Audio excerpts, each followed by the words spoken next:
함께 해주실 두 분 나오셨습니다. 찬수 인터뷰에 박찬수 한겨레 대기자 나오셨습니다. 예, 안녕하세요. 반갑습니다. 그리고 제가 예전에 방송할 때는 우리 민이 하고 싶은 거 다 해 이 얘기 진짜 많이 했었는데 예, 최민희 의원 함께합니다. 어서 오십시오. 예, 안녕하세요. 반갑습니다. 예. 자, 이렇게 바쁘신데 또 시간 내주셔서 고맙고요. 오늘 뭐 여러 이야기들이 있습니다만 일부 말미에도 강선우 의원, 그러니까 여가부 장관 후보자 자진 사퇴 이후에 이야기를 짧게 나눴었는데 그 이야기를 좀 시작을 해야 될 것 같아요. 예, 그렇죠. 예.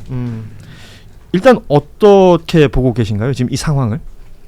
일단 빨리 이 화두가 없어졌으면 좋겠고요. 그 강선우 의원께는 뭐 사람이 살다 보면 예기치 못한 일이 생기잖아요. 사실 강선우 의원도 여가부 장관 후보로 지명될지 모르고 100% 완벽하게 살아오진 않았겠죠. 예. 예, 그런데 제가 8년 동안 밖에서 풍찬노숙했잖아요. 예. 그리고 강선우 의원 되게 섭섭할 거예요. 왜냐하면 저도 8년 동안 밖에 있는데 의원들이 아무도 안 도와주고 그냥 내버려 뒀거든요.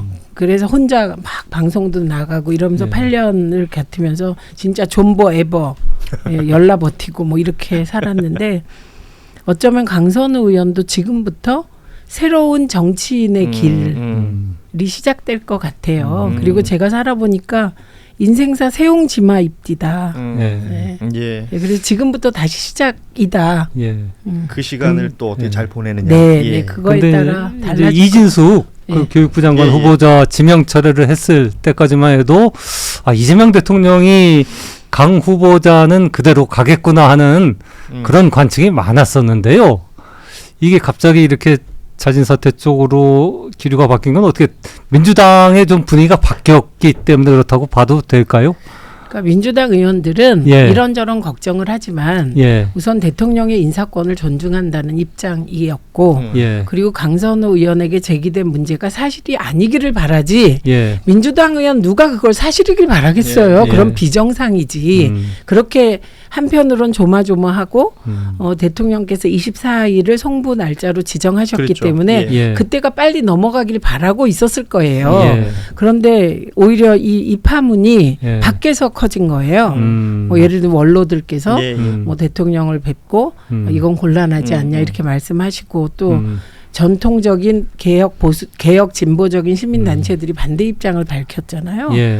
그런 것을 본인이 종합적으로 고려해서 대통령의 부담을 덜어주고 싶어서 결단한 게 아닌가 싶습니다. 자, 우리 최민희 의원 모시면 그 최민희 의원은 여러 그 수식어들이 있는데 최근에는 그냥 방송 3법이 수식어가 된 것 같습니다. 과방위원장으로서의 존재감이 워낙 또 강하시고 지난 7월 7일에 과방위 전체 회의를 이 방송 3법이 통과를 했습니다. 이제 절차로 보자면 법사위 남았고 본회의 남고 이렇게 되는 건가요? 예, 법사위, 그러니까 제가 과방위에서 통과된다는 건 사실상 당에서 컨센서스가 다 이루어졌다 이렇게 보시면 되고요. 과방위원장이라고 혼자 그 법안을 마음대로 일정 정하고 이런 거 아니에요. 당의 전체적인 방침과 같이 가는 거라 일단 과방위 상임위를 통과하면 그 법은 통과되는 거다 이렇게 보시면 되고요. 그리고 8월 5일이 이제 임시국회 7월 임시국회 마지막 날인데 예기치 못한 변수가 생겼습니다. 필리버스터. 그래서 필리버스터를 하게 되면 8월 4일 날 법안이 다 상정되잖아요. 본회의에 그러니까 법사위 통과해서 그러면 이제 한 법 먼저 통과시키고 그럼 필리버스터 하고 24시간 후에 종결시키고 그래서 통과시킨 다음 법을 올리고 그러면 그 8월 5일 자정에 임시국회가 종료돼요. 그러면 8월 6일 날 또 8월 임시국회가 시작됩니다. 그러면 그 다음에 처음으로 열리는 본회의에서 또 다음 법이 통과되고 그리고 그 다음 법이 또 통과되고 이렇게 될 겁니다. 그러니까 말씀하신 대로라면 3법이니까 세 개 법이 하나씩. 그 관련해 갖고 얼마 전에 그 이재명 대통령이 민주당 그 상임위원장하고 간사들하고 만났을 때 특별히 이제 최 위원장님한테 방송상법이 내뜰 것 같다. 그걸 꼭 알려달라고 이렇게 말씀하신 보도를 봤거든요. 그때 대통령이 그런 왜 무슨 의미로 이제 그런 얘기를 하신 건지 좀 자세히 그때 상황을 좀 설명해 주시죠. 그게 대통령의 첫 워딩이 최민희 의원이 왜 이렇게 곤란한 상황이 됐냐 이렇게 물어보신 거예요. 그러니까 그 당시에 방송 3법을 과방위에서 통과시키고 나서 그 이상호 기자가 하는 유튜브가 있습니다. 예. 그 유튜브가 시원이었더라고요. 그렇죠. 그러니까 제가 대통령 뜻을 거역하고 방송 3법을 통과시켰다. 그래서 대통령께서는 뭐 미디어판 전체를 뭐 이렇게 미디어부도 만들고 막 이러면서 뭐 어떤 큰 구상이 있으신데 제가 과속했다. 예. 뜻을 거슬렀다. 예. 이런 보도를 한 번 한 게 아니고 몇 번을 했더라고요. 근데 저는 평론하는 입장에선 그런 방송을 하실지 모르나 예. 저는 사실 방송 3법의 내용이 복잡해요. 예, 그러니까 그걸 모두에게 설득해야 되는 거예요. 설명을. 이제 여당이 돼서 통과될 가능성이 높아지니까 우선은 당내 원내 지도부에게 일일이 보고하고 요건 요렇고 저건 저렇다고 설득해야 예, 돼요. 예. 그 전에 과방위에서 대안을 만들어야 되고 너무 바빠서 그런 방송을 한지도 몰랐어요. 저는. 당시에는. 네. 그런데 대통령께서 알고 계셨던 거죠. 제가 욕먹고 있는 것을. 그러면 진짜 대통령이 많이 봐요. 아니 그러니까 잠을 안 주무시는지 대단합니다. 제가 인상적이었던 건 오늘 왜 그 싱가포르 외국인 노동자로 알려져 있는데 그 어떤 벽돌 공장에서 예, 맞습니다. 예, 지게차에 이렇게 뭐 비닐로 테이핑을 해가지고 막 매달아 괴롭히는 놓은 거 영상이 있었잖아요. 그 영상을 대통령이 업로드를 했어요. 이건 내 눈을 의심했다라고 하시면서 굉장히 강한 어조로 이럴 수는 없는 것이다라는 얘기를 했는데 이게 일반 언론 보도를 통해서 이렇게 나오더라도 회자되는 뭐랄까 속도나 강도가 다른데 대통령의 워딩이 나오니까 이게 전 언론사에 그냥 릴리즈가 되는 거 아닙니까?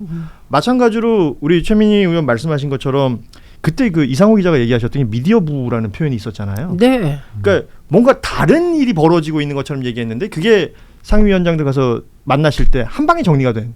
아니 그러니까 예. 그때 그렇게 얘기하셨어요. 우상호 수석이 계셨고요. 그 우상호 수석에게 그 언론에 알려라. 이번 통과된 방송 3법은 내 뜻과 100% 부합한다. 이렇게. 그런데 이제 우상호 수석이 100%는 너무 하시잖아요. 이렇게. 와 완전 우상호 수석 같네요. 네, 그죠. 그래서 저는 그걸 쟤는 그냥 99% 부합한다고 얘기하실라나 보다 이렇게 이해했죠. 우상호 수석의 말을. 그 말씀을 최소 3번 이상 하셨어요. 그리고 그럼에도 불구하고 제가 마지막으로 한 번 더 확인을 했죠. 마무리 즈음에 제가 이걸 대통령님 말씀을 그대로 알려도 되겠습니까? 그랬더니 알리세요. 그러시더라고요. 그러니까 김병기 대표가 옆에 그러니까 대통령님 앉으시고 김병기 대표 그리고 저 이렇게 앉았거든요. 김병기 대표가 알리세요. 직접 그러더라고요. 그래서 용기를 내서 제가 SBS 일보, KBS 일보 나온 다음에 이제 알리기 시작한 겁니다. 그렇게 교통 정리가 되어버린 거네요. 근데 그 정도가 아니었어요. 대통령께서 그 다음 날 또 그 대통령실 지하에 카페가 있어요. 그 카페에서 기자들하고 티타임을 하셨어요. 그 자리에서 또 얘기를 하셨더라고요. 근데 거긴 아주 자세하게.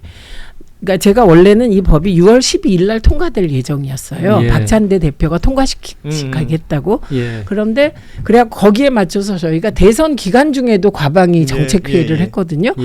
그런데 그때 그 핵심 쟁점이 뭐가 생겼냐면 과방위에서는 보도국장 임명 동의제를 보도 기능이 있는 일정 규모 이상의 모든 민영 방송까지 다 포함하는 안을 넣었었어요.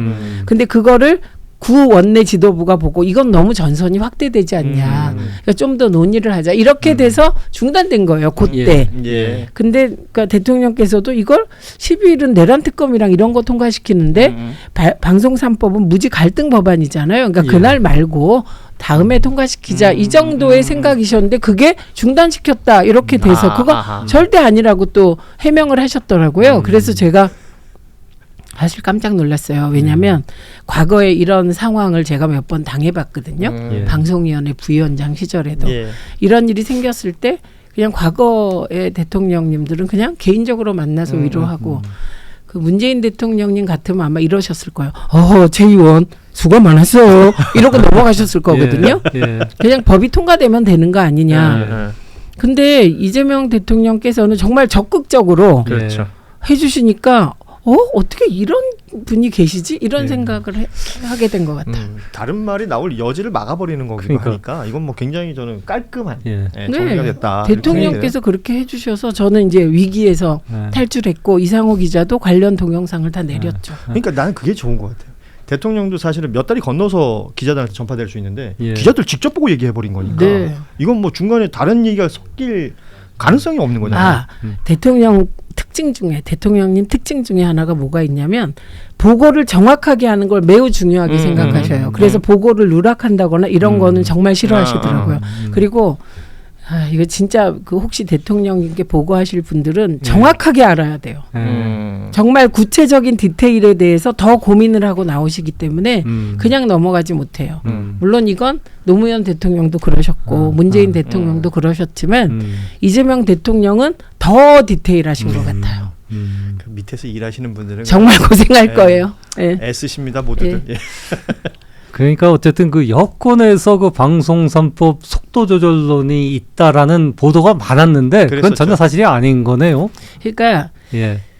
그거 오해된 거라고 생각해요. 지금 이 순간에도 어떤 보도가 있었냐면 그 임시국회 내에 방송 3법 통과되기 어렵다 이런 보도들이 있었죠. 나와요. 예. 근데 그것도 그 내용상으로 얘기하면 국힘이 필리버스터에 들어가게 되면 다 통과되지 못하고 하나 통과되는 그렇죠. 거잖아요. 아까 말씀하신 그죠? 것처럼. 예, 예. 그러니까 이 상황은 마치 그 똑같은 흐름이에요. 이 법이 통과되기 어렵지 않아? 이런 시각을 가진 기자들이 그런 기사를 강조해서 쓰시는데요. 그러시면 안 되고 제가 그동안엔 바빠가지고 언론중재위에 못 보냈는데 그런 보도들을 제가 지금 이제 좀 정리가 돼가지고 시간이 예. 많습니다. 예. 그래서 다 언론중재위 보내겠습니다. 예. 제가 언론중재위 보니까 제가 1위 했더라고요. 그 언론중재 소송 넣은 게. 경험해 보신 분들은 압니다. 제가 우리 끝까지 최민희 의원은 가죠. 다 보냅니다. 예, 그런데 제가 국민소통위원장이라 더 했고요. 아하. 그런데 이 방송 3법은 정말 그 대통령께서 공영방송 사장을 임명해 오던 관행, 예. 임명을 형식적으로 만들겠다는 거거든요. 개입하지 않겠다, 방송 장악하지 않겠다는 정말 이건 역사적 결단인데 예.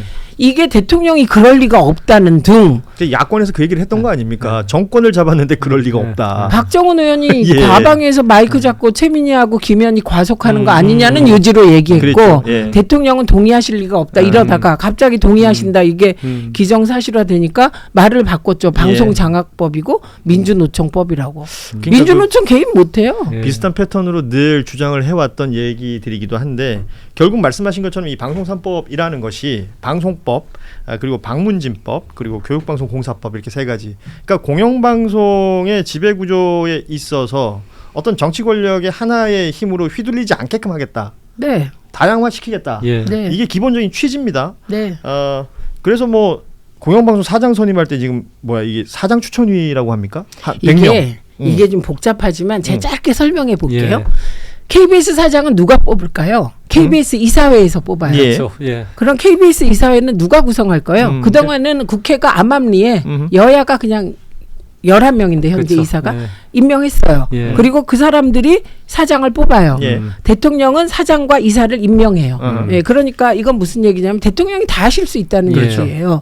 그런데 그 국회가 음성적으로 여야가 나누어서 여당은 7명, 야당은 4명 이렇게 음성적으로 그러니까 몇 대 몇 이걸 그냥 법이 정해진 게 아니고 아닌데 규정에는 관행적으로 안 정해지네. 예, 그렇게 한 거예요. 그래서 7대4 되면 여당 마음대로 사장 뽑으면 당연히 대통령께서 원하시는 사람이 되겠죠. 뭐 이런 구조예요. 예, 예. 그런데 이것을 이사를 국회는 그 과반 이하로 국회에서 떨어뜨리고, 이사를 추천을 해요. 근데 그걸 40%로 묶었어요. 예. 그리고 나머지를 뭐 시청자위원회, 법조계, 학계, 예, 그래 그 내부 종사자 이렇게 추천하게 돼요. 그러니까 시민단체가 추천한다. 이건 애초에 우리가 넣지를 않았어요. 대표성에. 보도는 그렇게 많이 나왔던데 그거는 그것도 의도적 네. 오보라고 봐요. 아니면 기자들이 게을르거나. 제가 그것까지 찾아서 지금 언론중재 소송을 할까 잠시 지금 생각이 미치는데요.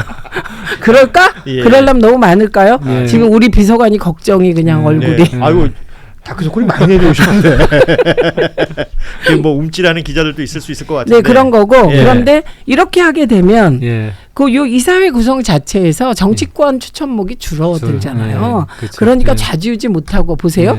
예.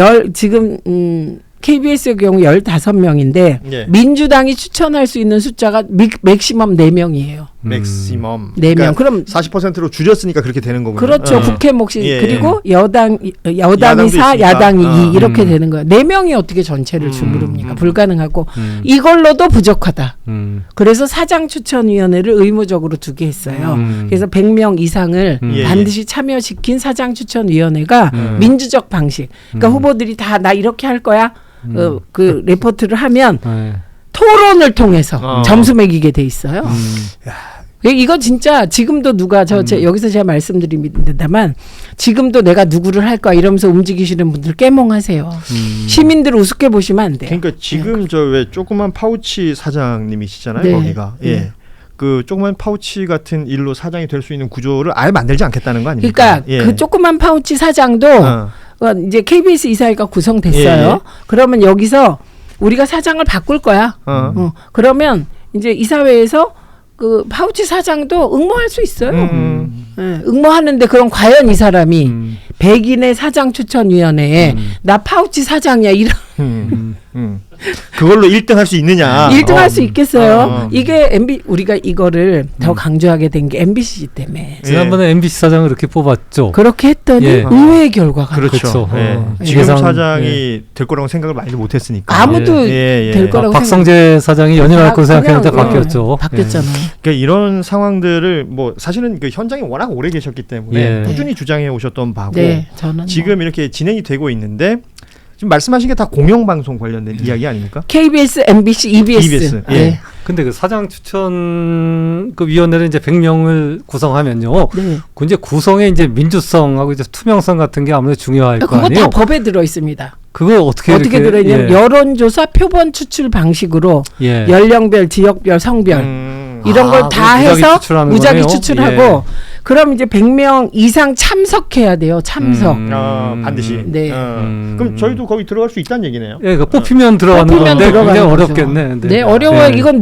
그러면 이제 이걸 또 여론조사 기관하고 짬짬이 예. 한다. 그런 건 예. 불법이고 그럼 범죄니까요. 일반적으로 그 배심원제 재판할 때 배심원 네. 뽑듯이 그런 어떤 구조가 그런 생각될까요? 거죠. 예. 연령의 대표성, 뭐 예. 지역의 대표성 네, 이런 거 다 네. 생각해서 예, 예. 그러니까 프레젠테이션을 아주 잘해야 되고 예. 그리고 시민들이 제가 요즘 느끼는 게 시민들이 너무 똑똑하세요. 그 우리 흔히 집단지성이라고 얘기하니까. 예, 예. 그래서 집단지성으로 뭔가를 해내시는 거 거스릴 수 없을 것 같아요. 저희 동네 지역도 당원님들이 저보다 훨씬 똑똑하시고 뿐만 아니라 영어를 잘하세요. 저보다 젊은 분들이 많으니까. 그러니까 전 세계 정보를 다 보시는데요. 저 우물안 개구리예요 요새. 예, 그렇다니까요. 지역구를 다시 한번 소개를 해주시면 어떨까요? 안 했다. 죄송합니다. 네, 제가- 남양주시 갑 예. 화도 예. 수동 호평평내 국회의원 최민희입니다. 제가 이런 거 엄청 잘 챙깁니다. 예. 너무 고맙습니다. 나가셨으면 큰일 날 뻔했어요. 내가